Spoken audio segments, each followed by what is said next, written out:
So look, you guys have asked if this shirt is available. Check right under the show notes and there will be a link. So look, I am telling you right now, today's show is one kick show, and I know this because I am filming this open here after the fact. I have already tasted that brisket. I already know what these pecan shells can do, and I am telling you right now, pair it up into the Masterbuilt. Forget about it, man. I have cooked with this Masterbuilt, as you guys know, man. Come on, 5 years or so. I've had them all. I've cooked with wood. I've cooked with lump. I've cooked with charcoal. I've cooked with all those combinations, but I have not used these pecan shells in this XT until this cook. And I am telling you right now, through the roof, man, this is one of the best briskets I've ever made, and this is a flat. So basically what you guys got to just keep in mind, as these are 100% pecan shells, there is no wood, additives, fillers, binder. We are talking 100% the pecan shell. Now look, the company does recommend that you soak the shells in water before adding them to your fire or smoker, and that is going to give you even more of an enhanced flavor, as these are going to burn hotter and longer than most other wood materials. That said, for this cook here, the channel didn't do it. I just wanted to experience the shells as they are. So what I want to do right here is let's just get right into this show. Let me show you how I layered out these shells, and let's get started. So this is going to be my plan of attack. We are going to go charcoal, handful of shells, some more charcoal. I guess you know where we're going with this. A handful of shells. And finally, we will hit it with some more charcoal and some more shells. I am going to go with a full hopper, and that is going to give me enough sweet, nutty flavor throughout this whole smoke, which I am looking at probably about maybe 7-8 hours or so. And from there, you master builders know what we got to do. It is fire starters in. We will torch it. You're going to wait about 2, 3, 4 minutes or so. You want that smoke to come billowing up from that hopper. Once all that goodness is confirmed, we will head on over to that control panel. It is going to be set at 225 Fahrenheit, as I want to bring this up very slow. I want to slow smoke this brisket. And from there, once everything checks out, we could start to shut the Masterbuilt down. And now what I want to do is the Masterbuilt is coming up to temperature. Let's turn our attention over to that Brisket Flat. So this flat is going to come right in under 5 pounds. And look, there is nothing special about this flat. It is just a choice. And I did grab it at my local Wild Fork, but you can find these all day long at your local market. So the first thing we are going to do here is obviously get it out of the paper. I like to give it a little bit of pat down with some paper towels. Now look, there is not much to do here. We've got a little bit of a cap on top. I will just trim that down, get some of that dark off, as I definitely do want to leave as much fat up there as I can. Flipping it over, we do have a little bit of silver skin. We will just shave that off, no big deal. Anything dangling, we will just take it off. I mean, this is certainly no Packer brisket. It is 1, 2, 3. And from there, I am going to go with a yellow mustard binder. Now look, I hardly ever use binders, but for something so dainty as this, I want all the help I can get. And of course, that binder is going to go tops, bottoms, sides, you know the deal. Now look, as with any brisket, it is just going to be my salt, pepper, and granulated garlic rub. I mix this stuff up in batches and keep it in the cabinet, as it is good for practically anything you are going to smoke, even stuff you are going to make in the kitchen. And also, hint, hint, the longer it sits in a cabinet, the more it takes on as far as flavor wise. And I do have information down in the description if you guys want to mix your own. So look at this tops, bottoms, you know the deal. Once we get all that rubbed down, we will just let it sit here on the board. And once that Masterbuilt XT comes up to temp, I will bring you guys back and we will start cooking.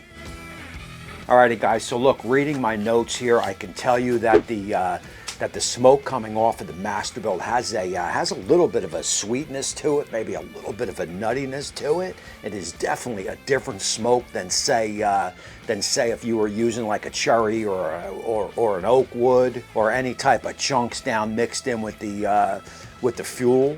Anyway, I just wrote that down just to let you guys know, and we have reached that 225 in the pit. Man, this is gonna be an easy cook. In the pit she goes. I will go middle shelf, and also you gotta get some water in there. You gotta get a little bit of moisture in the pit, as you definitely do not want this brisket to dry out. Other than that, shut it down, and I will bring you guys back in a bit.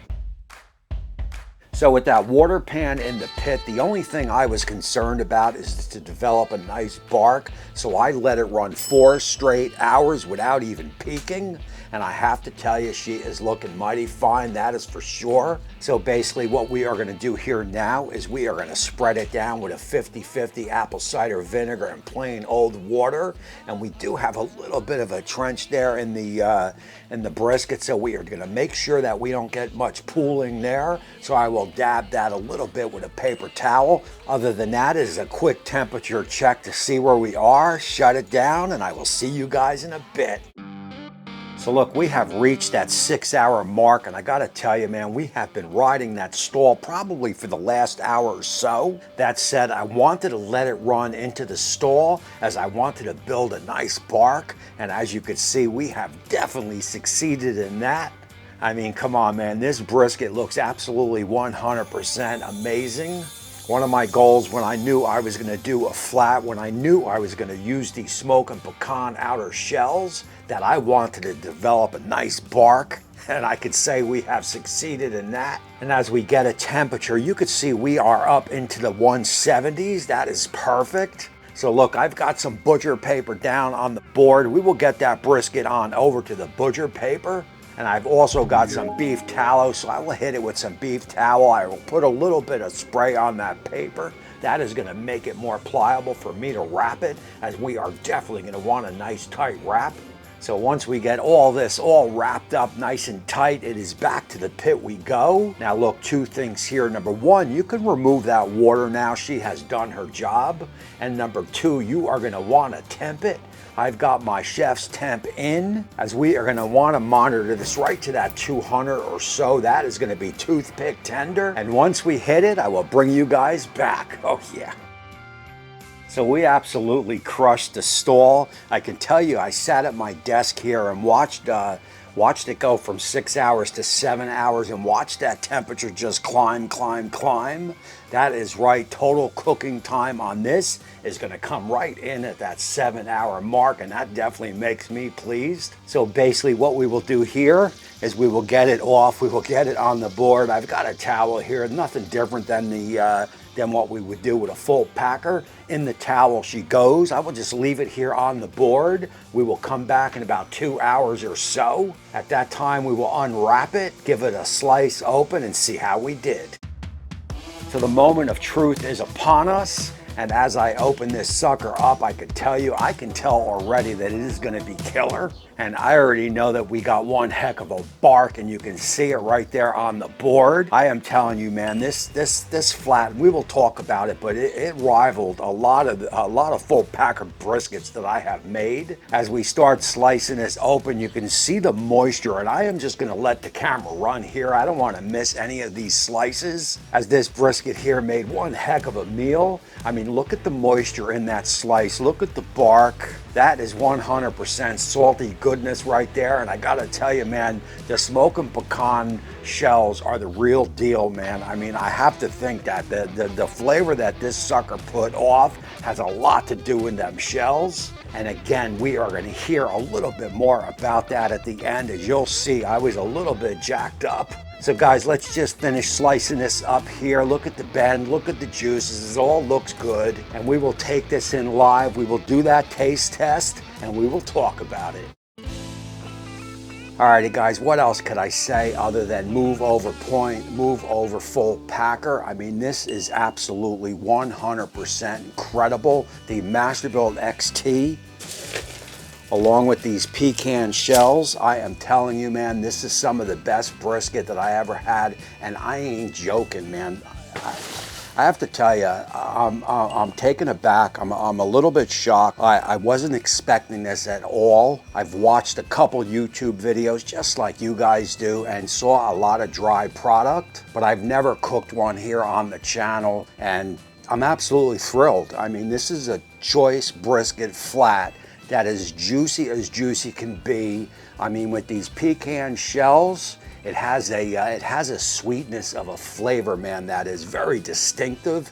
And I am telling you right now, man, this is a friggin' 10 out of 10. If you've got a Masterbuilt and you have not tried these shells, I am gonna put a link down in the description, man. You gotta check these out. And I'm telling you right here and now, if you don't like them, you can blast me up and down, man. That is how much that I am telling you that, man. You know, look, man, I'm so taken aback. I didn't even do my on-screen taste test, and I'm already blabbing about this because I've been hitting this through, you know, through snaps and snaps and snaps. And again, man, I'm like, wow, this is friggin' good. On-screen taste test and cheers. So look, 7 hours, start to finish. Everything is going to be down in the description. All this will be in the timeline down there from the rub to the shells. The XT just totally rocked it, man. I got this at Wild Fork if I didn't mention it, but you can pick one up anywhere you want and throw caution to the wind, man, because I am telling you right now, man, this is absolutely 100% killer. So look, man, that is going to close out this show. I appreciate you all for watching, man. Again, my name is Tommy. If you have any questions on this cook, leave them down below. You guys know me, I answer all the questions down there. Other than that, I appreciate you all for watching, and until next time, we will see you soon.